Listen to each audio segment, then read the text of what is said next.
Hello and good morning everyone. मेरा नाम है अजय जागलान। इजी इकोनॉमिक्स में आप सभी का एक बार फिर से स्वागत करता हूं। आशा करता हूं आप सभी सकुशल होंगे अपने घर पे।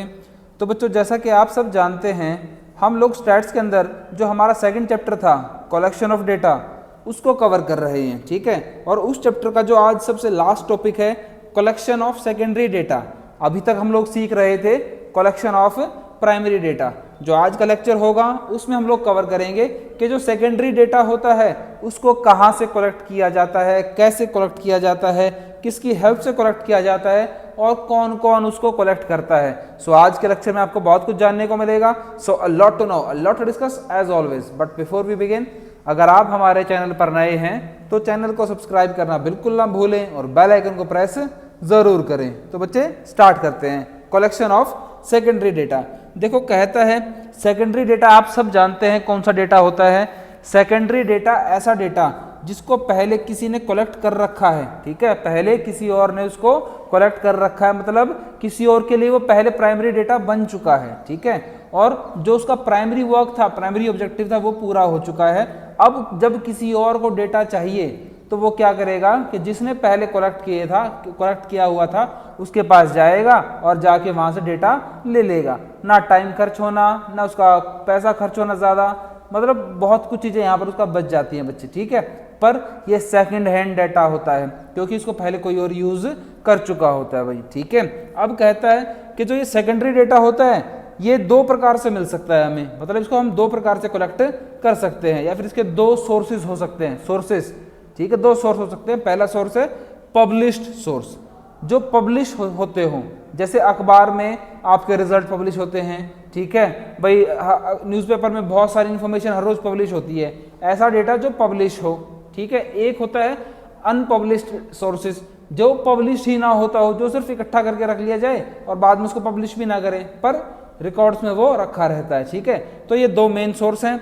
सबसे पहले हम लोग कवर करते हैं पब्लिश्ड सोर्स के अंदर कि हम लोग सेकेंडरी डेटा को कलेक्ट कैसे करते हैं। ठीक है, सबसे पहले कहता है गवर्नमेंट पब्लिकेशंस। अब देखो बच्चे, गवर्नमेंट पब्लिकेशन क्या, गवर्नमेंट के बहुत सारे डिपार्टमेंट्स होते हैं जो डेटा कलेक्ट करते रहते हैं समय से समय। ठीक है, अब वो क्या करते हैं कि हर प्रकार का डेटा वहाँ पर वो पब्लिक के सामने रिवील नहीं करते, हर प्रकार का डेटा लोगों के सामने लेकर नहीं आते, पर वो बैकएंड में अपने पास डेटा कलेक्ट करते रहते हैं। जब भी ऐसा कोई डेटा हम लोगों को चाहिए तो क्या करेंगे बच्चे कि सरकार जितना भी डेटा कलेक्ट करती है ना, अक्सर उसको पब्लिश भी कर देती है। शायद मैंने बच्चे पहली लाइन में ये बोला है कि सरकार उस डेटा को पब्लिश नहीं करती, आप इसको चेंज कर लेना। सरकार ऐसे डेटा को पब्लिश करती है, सरकार के जितने भी डिपार्टमेंट हैं वो उस डेटा को पब्लिश करेंगे। ठीक है, पब्लिश करते हैं तो या तो वो न्यूज़पेपर से, मैगजीन से, जर्नल से कहीं ना कहीं उसको पब्लिश करते हैं, तो हम डेटा वहाँ से वो ले सकते हैं। जैसे आपको हर रोज़ न्यूज़पेपर के कॉर्नर साइड पे एक डेटा मिलता रहता है कि कितने कोरोना वायरस के टोटल केस हो चुके हैं, कितने ठीक हो चुके हैं, कितने को इन्फेक्शन है, कितने क्वारंटाइन है, सारी डिटेल वहाँ पर मिलती रहती है बच्चे। ठीक है, सेकंड पॉइंट होता है सेमी गवर्नमेंट पब्लिकेशंस। अब कुछ सेमी गवर्नमेंट पब्लिकेशंस भी होते हैं, अर्ध सरकारी प्रकाशन भी होते हैं जो डेटा कलेक्ट करते हैं और डेटा को पब्लिश करते हैं। इनका काम सिर्फ पब्लिश करने का होता है, कलेक्ट करे बेशक कोई और बच्चे। ठीक है, वो अर्ध सरकारी होती हैं। ठीक है, सरकार की उनको बैक होती है, या फिर आप लोग ये कहिए कि सरकार द्वारा तो संचालित होते नहीं, पर सरकार के कानून मान के संचालित होते हैं। वो सरकार ने जो कहा कि वो करेंगे, पर उनकी जो मैनेजमेंट है वो कौन है, वो प्राइवेट सेक्टर है भाई। ठीक है, आगे कहता है report of committee and commissions. अब सरकार क्या करती है कि कोई भी काम हो बच्चे, ठीक है, कोई भी बड़ा काम हो तो सरकार क्या करती है, कुछ चुनिंदा लोगों की कमेटी बना देती है। ठीक है, मान लो बताया गया कि भाई कोरोना वायरस की एक वैक्सीन आई है, तो सरकार क्या करेगी, डॉक्टर्स की एक कमेटी बनाएगी कि आप लोग बैठिए, आप लोग इस चीज़ में एक्सपर्ट्स हैं, तो आप लोग बैठिए, जांचिए कि भाई ये वैक्सीन सही है या नहीं है। ठीक है, तो क्या करेगी, फिर वो कमीशन अपनी रिपोर्ट देगी कि हाँ जी हमने ये वैक्सीन देखी है, अब इसमें ये सुधार की ज़रूरत है और ये यहाँ पर ये ठीक है। वो अपना रिजल्ट दे देगी बच्चे। उस रिजल्ट को ऑनलाइन या फिर जर्नल्स में, मैगजीन्स में पब्लिश कर दिया जाएगा। ठीक है भाई, तो ऐसी रिपोर्ट जो कमेटी या फिर कमीशन के द्वारा बनाई जाती हैं। फोर्थ पॉइंट में कहता है पब्लिकेशन ऑफ ट्रेड एसोसिएशंस। अब जितने भी ट्रेड एसोसिएशन होते हैं, व्यापार के एसोसिएशंस होते हैं, सब मिलकर अपनी कमेटी बना लेते हैं बच्चे, एसोसिएशन बना लेते हैं। जैसे आप इंसार बाजार में जाएंगे तो यहाँ पर लिखा होगा इंसार बाजार एसोसिएशन, ट्रेडर्स एसोसिएशन। अब वो क्या करते हैं, वो मिलके अपना एक कानून बना लेते हैं भाई कि उस कानून का वो फॉलो करेंगे और इस कानून का उल्लंघन वो नहीं करेंगे भाई। तो उनके भी पब्लिकेशंस होते रहते हैं भाई, ठीक है। फिफ्थ पॉइंट में कहता है पब्लिकेशन ऑफ रिसर्च इंस्टीट्यूशंस। अब जितने भी ऐसे रिसर्च इंस्टीट्यूशंस हैं जो समय से समय पर रिसर्च करते रहते हैं, खोज करते रहते हैं, वो भी अपने डेटा को पब्लिश करते हैं, उनको भी हम लोग वहाँ से आसानी से उठा सकते हैं भाई, ठीक है। आगे कहता है जर्नल्स एंड पेपर। अब जितना भी डेटा जर्नल्स में, मैगजीन्स में या पेपर में आता है वो भी पब्लिश सोर्स का एक एग्जाम्पल है, वहाँ से भी डेटा हम लोग आसानी से ले सकते हैं बिना कुछ पैसा खर्च किए भाई, ठीक है। आगे कहता है पब्लिकेशन ऑफ रिसर्च स्कॉलर्स। अब जितने भी रिसर्च स्कॉलर हैं जो रिसर्च इंस्टीट्यूशंस में काम करते हैं, ठीक है, वो अपना सेपरेट डेटा भी पब्लिश करते हैं, वो भी लोगों के सामने अपना डेटा लेके आएंगे भी, हाँ हम लोगों ने ये खोज की है, ये हम लोगों ने डेवलपमेंट की है, तो वहाँ से भी हम लोग डेटा ले सकते हैं। इस प्रकार के डेटा को भी हम लोग पब्लिश्ड सोर्स कहते हैं। और लास्ट में है बच्चे आपके पास इंटरनेशनल पब्लिकेशंस। अब जितने भी इंटरनेशनल इंस्टीट्यूशंस है ना, जैसे वर्ल्ड बैंक है, IMF है, ठीक है, वर्ल्ड ट्रेड ऑर्गेनाइजेशन है, ये अपने टाइम के हिसाब से अपना डेटा पब्लिश करते रहते हैं कि इस साल ग्रोथ रेट ये रहेगी, इस साल पैसे का फ्लो ऐसा रहेगा, इस साल ये ट्रेड पॉलिसीज रहेंगी, ठीक है भाई। तो ये सारा डेटा भी वो समय से पब्लिश करते रहते हैं और यहाँ से हम वो सब डेटा आसानी से ले सकते हैं भाई, ठीक है। तो ये थे आपके पास वो सारे पब्लिश सोर्स के जहाँ से हम लोग डेटा आसानी से ले सकते हैं। अब ऐसे सोर्सेज अनपब्लिश्ड सोर्स, जिनमें जो डेटा पब्लिश्ड होता ही नहीं, उनको हम लोग कैसे यूज करेंगे, उस डेटा को हम लोग कहाँ से लेकर आएंगे भाई, ठीक है। अब बहुत सारा डेटा होता है ऐसा जो ऑफलाइन होता है या ऑफ द रिकॉर्ड होता है, जो रिकॉर्ड में नहीं होता पर वो उसको सेव तो रखा जाता है, वो पब्लिश नहीं होता पर उसको सेव तो रखा जाता है भाई, ठीक है। अब कहता है कि कुछ प्रिकॉशंस हैं इस चीज़ के लिए कि use in the secondary data, कि जब भी हम लोग सेकेंडरी डेटा यूज़ करेंगे तो कुछ प्रिकॉशंस हैं वो हमें फॉलो करनी पड़ेंगी। अब प्रिकॉशन क्या है बच्चे, कहता है we know that the secondary data are collected by others to suit their specific requirement, therefore one need to very careful while using these data. Connor has rightly said statistics, especially other people's statistics, are full of pitfalls for users. कि जो औरों के द्वारा data इकट्ठा किया गया है वो हमेशा भरोसेमंद नहीं होता, या ज़रूरी नहीं कि वो हमेशा हमारी ज़रूरतों को पूरा ही करे बच्चे।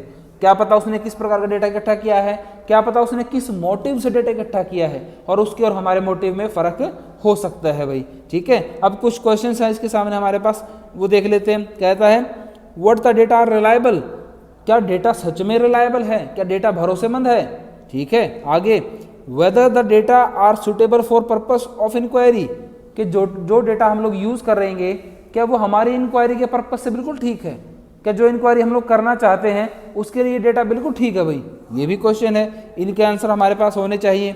थर्ड क्वेश्चन में कहता है whether the data are adequate, क्या डेटा सही है या नहीं है, डेटा एक्यूरेट है या नहीं है, ठीक है। तो ये 3 इंपॉर्टेंट क्वेश्चन है जो हमें पता होने चाहिए बच्चे, ठीक है। अब कहता है कुछ सोर्सेज हैं वो हम लोग बात कर लेते हैं कि रिलायबिलिटी, सूटेबिलिटी और एडुकेसी से रिलेटेड है। पहला एबिलिटी ऑफ कलेक्टिंग ऑर्गेनाइजेशन। अब कहता देखो one should check the ability of organisation which initially collected the data, the data should be used only if it is collected by able, experienced and impartial investigators.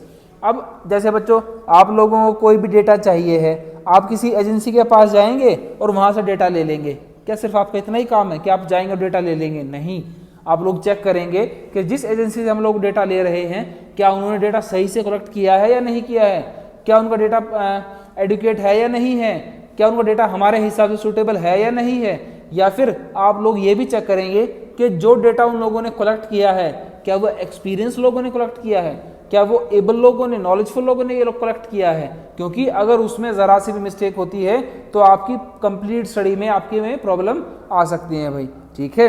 आगे कहता है वो कि objective and scope, के जो objective आप पूरा करना चाहते हैं, जो स्कोप आप पूरा करना चाहते हैं, क्या जो प्राइमरी डेटा कलेक्ट किया गया था, जब वो डेटा पहली बार कलेक्ट किया गया था, क्या वो आपसे मैच करता है या नहीं मैच करता है भाई?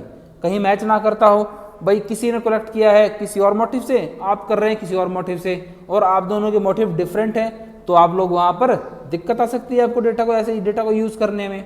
थर्ड पॉइंट में कहता है मेथड ऑफ कलेक्शन, कि उसने कौन सा मेथड चूज किया कलेक्शन करने का, डायरेक्ट इन्वेस्टिगेशन यूज किया है, इनडायरेक्ट किया है, एन्यूमरेटर किया है, या क्वेश्चनरीज को फॉलो किया है, कौन सा मेथड फॉलो किया है भाई।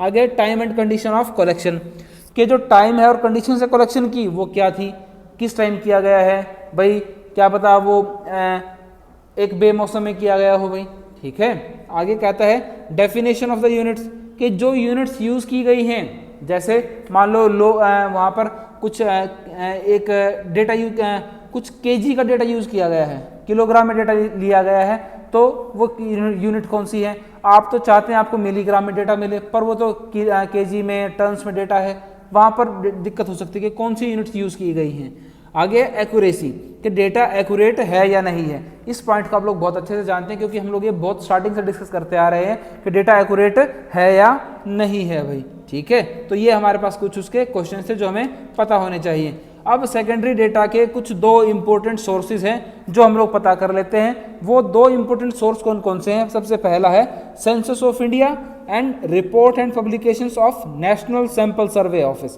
कहता है इस प्रकार के जो अनपब्लिश्ड सोर्स होते हैं ना, उनके दो मेन उसके टारगेट होते हैं, जो दो मेन सोर्सेज होते हैं बच्चे। पहला सेंसस ऑफ इंडिया, के पहले पॉइंट में कहता है सेंसस ऑफ इंडिया, कहता है census of India is a decennial publication of the government. ये सरकार की एक पब्लिकेशन होती है जो published by registrar general of census commissioner India, और इसको पब्लिश कौन करता है? जो रजिस्ट्रार जनरल ऑफ सेंसस है इंडिया का, वो पब्लिश करता है।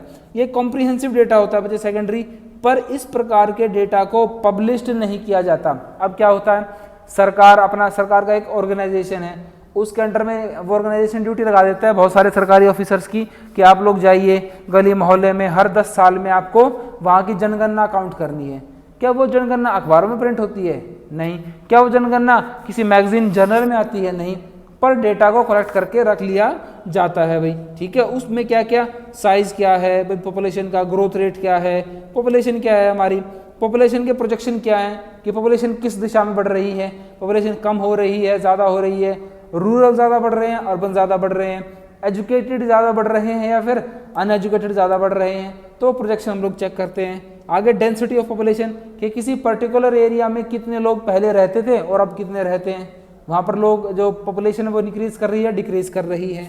आगे कहता है जो सेक्स कॉम्पोजिशन होता है पॉपुलेशन का, कि जो मेल और फीमेल हैं उनकी रेशो कैसी है, क्या मेल बढ़ रहे हैं या फीमेल बढ़ रही हैं, ठीक है। लास्ट पॉइंट में कहता है स्टेट ऑफ लिटरेसी, कि जो लिटरेसी रेट है वो कैसा है, एजुकेशन का रेट कैसा है, जो लोग एजुकेट हो रहे हैं या फिर उनकी रेशो कम हो रही है, ठीक है। तो ये कुछ पॉइंट्स है जो सेंसस ऑफ इंडिया के अंदर काउंट किए जाते हैं भाई, ठीक है। आगे कहता है report of publications of national sample survey office, NSSO।